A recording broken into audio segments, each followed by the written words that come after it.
Mă, sunt mai mari clăparii ca tine.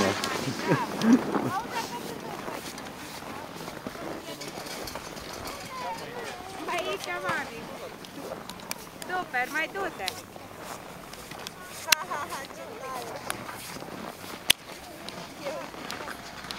El zic că e experta cu montatul.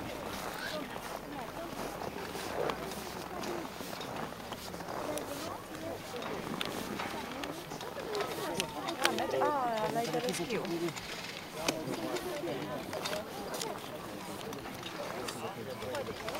Da, pleci de aici și te duci până în deal. Ce faină sunt muncitorii.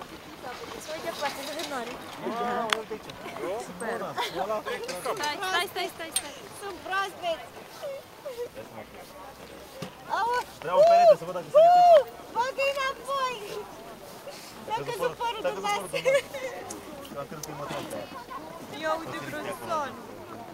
Călări, mamă, bătă brânzon. Bă, da, greu și mai... Da. O grămadă de chestii are. Îți dau ochelarii, adică Ce să-i dai, ochelarii? să vadă.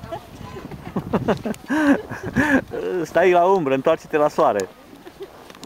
Stai că te scutur pe mine.